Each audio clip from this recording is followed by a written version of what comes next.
I was riding alone through the high desert when I saw her standing beside the road, wrapped in a dark shawl that fluttered like a torn flag against the wind.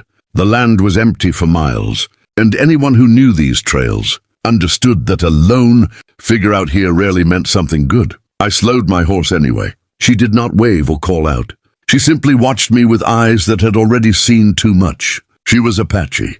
That much was clear from the beads in her hair and the morning ash faintly marking her skin. A widow, I realized, and my chest tightened. Apache widows were not supposed to wander alone. If her tribe had cast her out, it was a death sentence disguised as tradition. Raiders, soldiers, hunger, any of them would finish what grief had started. "Don't come closer if you won't help," she said calmly, her voice steady but tired. "If you leave me here, I will not curse you. I will only die." I should have turned away. Every man in the territory knew the old law whispered about in trading posts and camps.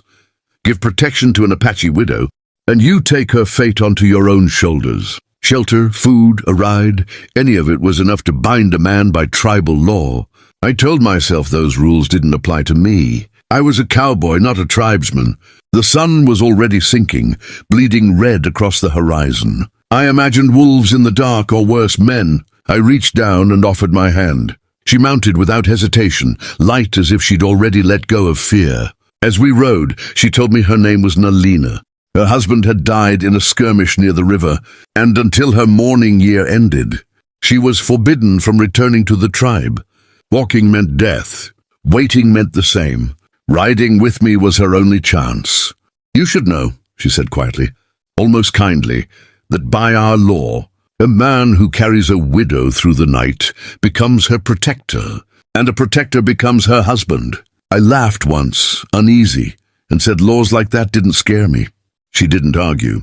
She just looked ahead, as if she already knew how the story ended. The stars came out sharp and cold above us, and with every hoofbeat, I felt the weight of a choice I didn't yet understand. By the time we made camp, I'd given her water, shared my food, and kept watch while she slept.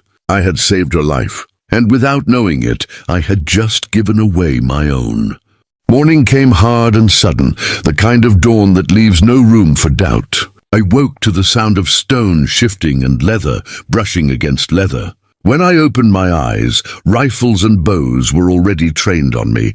Apache warriors stood in a wide circle around our small camp, silent and unmoving, their faces unreadable. My hand drifted toward my gun, but the message was clear. I would never draw it in time. Nalina rose slowly beside me and stepped forward. She spoke in her language, her voice calm, respectful, carrying no fear. The warriors listened. No one interrupted her. When she finished, an older man with silver threaded through his hair stepped out from the circle. His presence alone commanded obedience. He looked at me the way one studies a tool, deciding whether it would be useful or broken. "You carried her," he said in rough English. "You fed her. You guarded her while she slept." He paused, letting the words settle like dust in my lungs. "By our law you are bound." I protested, telling him I meant no insult, no claim. I said I was only passing through, that I hadn't known. The elder shook his head slowly. "The law does not ask what you know. It asks what you do." The warriors lowered their weapons slightly, not in mercy, but in certainty. This was settled already. I was not being threatened. I was being informed. Nalina stood beside me again. "You are not trapped," she said quietly. "You are protected now, as I am." There was no triumph in her eyes, only acceptance.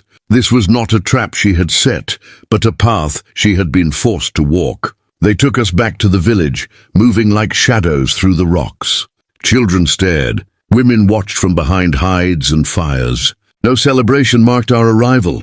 This was not a wedding in the way white men understood it. It was duty made flesh. The elder explained the terms plainly. I could not abandon her. I could not harm her. I could not take another woman. If I tried to flee, the tribe would hunt me, not in anger, but in enforcement of law, older than any border or treaty. If I stayed, I would be fed, sheltered, and watched. That night, sitting by the fire, I finally understood the truth. I'd crossed into a world where intention meant nothing and responsibility meant everything. My freedom, the thing I had always believed no one could take, was gone, not by force of arms, but by a ride I had chosen to give. Across the fire, Nalina met my eyes. "You saved my life," she said softly. "Now our lives walk together." And for the first time I realized this wasn't punishment. It was a bond. Life among the Apache did not soften with time. It sharpened.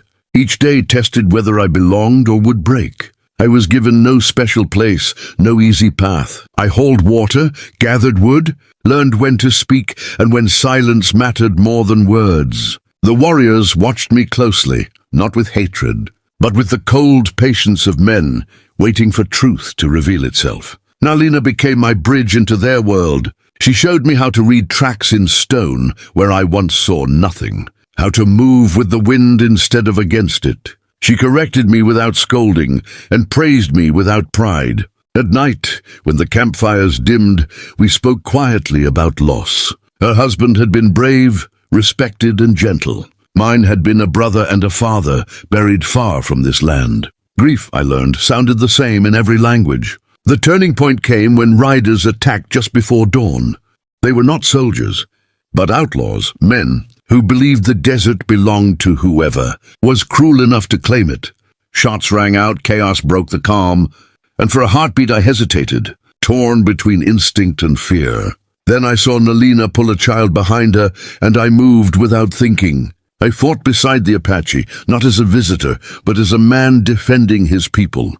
I took a wound to the shoulder and kept standing. When it was over, the outlaws lay scattered or gone, and the camp still stood. No one cheered. Survival was not something to celebrate.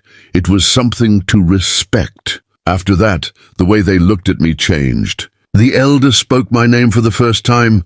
Food was shared without counting.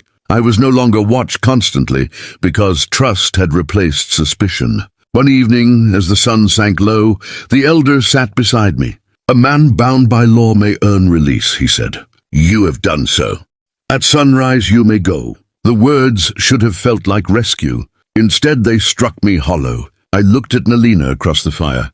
She did not plead or protest. She only nodded once, accepting the law as she always had. That night, sleep would not come. I realized how much I had changed. The man who had feared being tied down was gone. In his place stood someone who understood that belonging was not a chain. It was a choice forged through hardship, loyalty, and shared blood. By morning I knew the truth. Freedom was waiting, but so was something far harder to leave behind. The dawn that followed felt heavier than any I could remember. The tribe prepared quietly for the day, as if nothing important was about to happen, but I felt every movement like a drumbeat in my chest. The elder's words echoed in my mind. I was free to go. No weapons would follow me. No riders would chase me. By their law, I had earned my release. Nalina packed my few belongings without being asked. She placed them neatly beside my saddle and stepped back. There was no sadness on her face, only calm strength.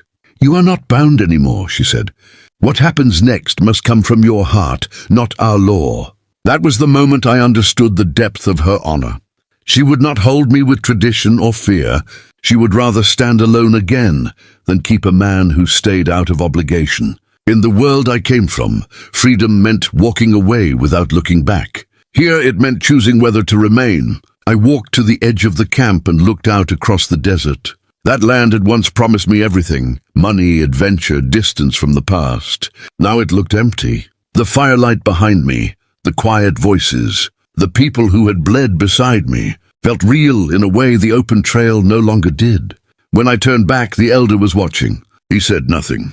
He did not need to. This decision would not be judged by the tribe, only lived with. I returned to Nalina and placed my pack on the ground. "I'm not staying because the law says I must," I told her. "I'm staying because I choose you." For the first time since I had met her, emotion flickered across her face, not tears, but something stronger: respect, relief, perhaps even love, though neither of us named it. The elder nodded once, satisfied. No ceremony followed, no chants or celebration. The Apache did not mark decisions that were already true. From that day on, I was no longer a man passing through. I hunted, worked, and planned a future rooted in the land and the people who had taken me in. Nalina walked beside me, not behind, not ahead, equal.